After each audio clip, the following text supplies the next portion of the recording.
La nova depuradora de la Selva acaba la seva fase de proves i comença a treballar amb normalitat després de poc més d'un mes de funcionament inicial. Previsiblement i fins al mes de setembre, la nova EDAR seguirà treballant paral·lelament amb l'antiga depuradora, rebent el seu volum d'aigua. El període d'arrencada de la planta s'ha allargat durant aquest temps, donat que en el procés de tractament de les aigües hi intervenen elements biològics que s'encarreguen de retenir la càrrega contaminant de l'aigua i requereixen un cultiu. El complex té una capacitat màxima de tractament de 2.500 metres cúbics diaris, l'equivalent a una població de 15.400 habitants. Canal Camp s'ha traslladat fins a les instal·lacions de la depuradora per conèixer de primera mà quin és el procés de tractament de l'aigua des que arriba a la planta fins que surt apta per al seu ús, de la mà de l'enginyer tècnic Carles Verdonces, de l'empresa OMS Sacede, una de les encarregades de la seva construcció. Aquesta depuradora està substituint l'antiga depuradora que està en una parcel·la propera amb ella, que ha quedat obsoleta degut als nous requeriments de cabal i de càrregues de sanejament del municipi. I el cabal diari de disseny són 2.500 metres cúbics. Us podeu imaginar el volum d'aigua residual que es genera i que es depura aquí. Ara passarem a veure l'edifici de control, que és des d'on es controla tota la depuradora. Passarem primer a la sala de control. Des d'aquí podem governar totes les instal·lacions de la depuradora. Mireu, aquí a l'esquerra, a la meva esquerra, hi ha un ordinador que està connectat a tot el sistema elèctric i de control i des d'aquí tenim informació de tots els paràmetres de funcionament i si hi ha algun equip que pel que sigui ha tingut algun fallo o si està funcionant correctament. Tenim gràfiques de diferents paràmetres, de cabals, de diferents paràmetres de qualitat de l'aigua de sortida i des d'aquí podem controlar-ho. I al mateix temps també es pot controlar des de qualsevol lloc del món, sempre que tinguis l'autorització adient, perquè hi ha un sistema de control remot. Ara passarem al laboratori. Aquí fem les analítiques habituals de control de la depuradora, paràmetres de qualitat de l'aigua, d'entrada, de sortida, per ajustar el procés, els paràmetres del procés a les necessitats reals. Aquí li fem, com el seu nom indica, un tractament previ. I el que fem a les aigües residuals és treure-li una sèrie d'elements que no ens interessa que vagin al procés posterior biològic. Aquí, a la meva dreta, tenim un pou on arriben totes les aigües residuals del municipi. Aleshores, arriben per les clavegueres, que estan soterrades, per la qual cosa ens arriben a una cota, a una fundària, a la qual difícilment podem fer-li res a l'aigua. Aleshores, elevem l'aigua cap a la cota alta. A la part de dalt hi ha uns equips on separem els gruixos, aquells sòlids més grans, que poden ser petites branques, poden ser draps, tovalloles, una poma, poden ser diferents elements que tinguin un pas superior als 30 mil·límetres. I automàticament, amb un transportador, se'ns abocaran aquests sòlids en un contenidor. Les aigües després passen amb un pretractament compacte, que són aquests equips d'aquí que veieu metàl·lics, i amb aquests es separen els sòlids més fins, de fins a 3 mil·límetres, o de més de 3 mil·límetres, que no s'hagin separat abans, se'n separen les sorres i se'n separen els greixos. Tots aquests residus després seran gestionats de forma adient per una altra via.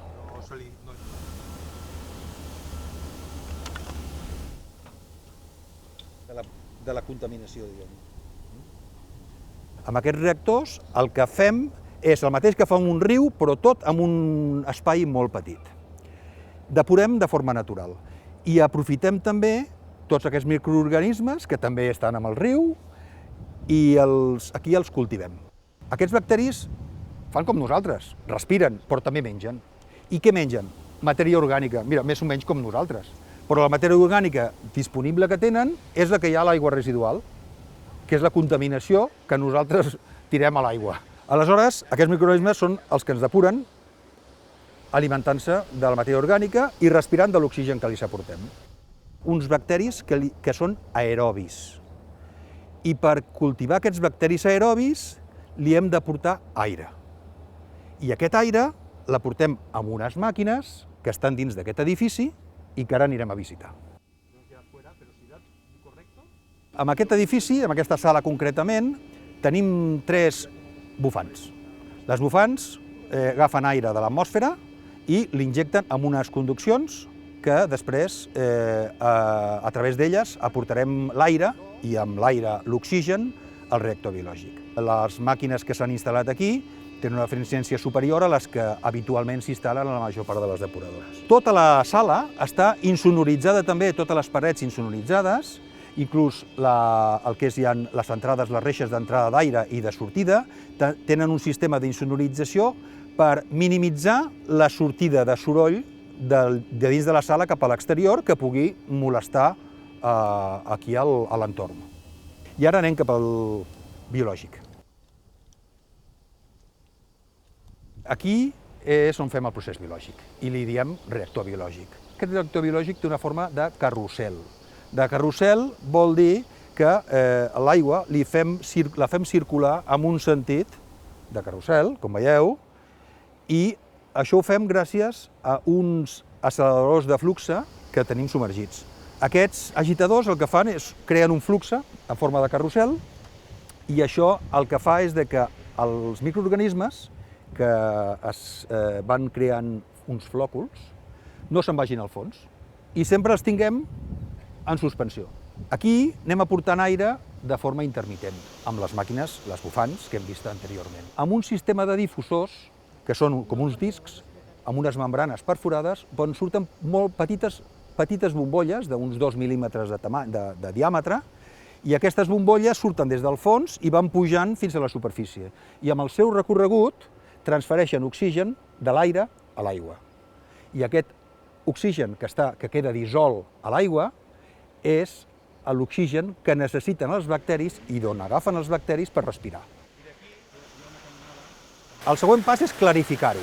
Clarificar-ho vol dir separar aquests fangs de l'aigua. I això ho fem amb el que li diem el decantador. Amb el decantador li arriben els fangs actius del reactor biològic. Li arriben pel centre. Hi ha un pilar central i amb aquest pilar central arriben els fangs actius. Aquests fangs els obliguem a anar cap avall, amb una campana deflectora. I a la part de baix, això té uns 4 metres de fondària, els fangs, com pesen més que l'aigua, ja es queden allà avall. I l'aigua va pujant cap amunt. Aquesta aigua que puja amunt després surt per unes petites centalles en tot el perímetre del decantador en forma de petits xorros. Aquest sistema té 2 sistemes de rasquetes. Té unes rasquetes inferiors, submergides, que van rascant el fang que s'ha decantat per anar-lo portant cap al centre. Per què al centre? Doncs perquè al centre el tenim comunicat amb un pou de bombament que tenim aquí a la dreta, amb una conducció, de manera que aspirem els fangs del centre. I després tenim una segona rasqueta que és de superfície. Per aquests surants que malauradament no ens volen decantar, però els hem d'eliminar d'alguna forma. Ja heu vist que l'aigua surt per la part superior i els fangs surten per la part inferior. Aquests fangs de la part inferior està comunicada amb aquest pou de bombes. Arriba un moment que hi ha masses, hi ha més dels que necessitem amb el reactor biològic. Aleshores, aquí tenim unes bombes que el que fan és extraure els fangs en excés. I on els extrau? Els bombeja cap a la línia de fangs. Tot comença amb aquell bombament que hem vist abans, el bombament de purga de fangs dels decantadors. I on ho porta? Primer ho porta a un espessidor de fangs. El que fem és que els fangs es van quedant concentrats també al fons, més concentrats que allà, que al decantador, i per la part de dalt surt una aigua bruta. El següent pas després de l'espessidor és la deshidratació. La deshidratació es realitza amb unes màquines centrífugues. I aquestes centrífugues les tenim dins d'aquell edifici. Amb aquelles màquines centrífugues hem separat aigua de fang i hem aconseguit aquesta pasta que es pot agafar amb les mans. Aquests fangs, que diem fangs deshidratats, són conduïts amb unes bombes cap a aquesta sitja tan alta que veiem aquí. Quan arriba un camió, es situa a la part inferior, fem obrir una comporta i, per gravetat, els fangs cauen a la caixa del camió.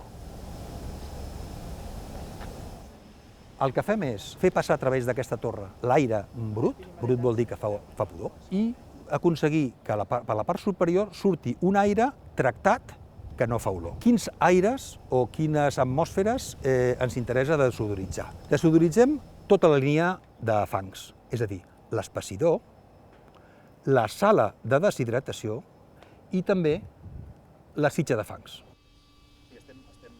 Aquí podeu veure com està sortint l'aigua. I aquesta aigua, que és la que recullen els dos decantadors, és la que després s'anirà al riu. I podeu veure com surt perfectament cristal·lina. Visualment surt pràcticament com si fos aigua d'aixeta.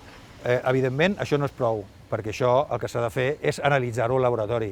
Per això es faran les analítiques al laboratori intern de la planta i també periòdicament es faran amb laboratoris externs homologats.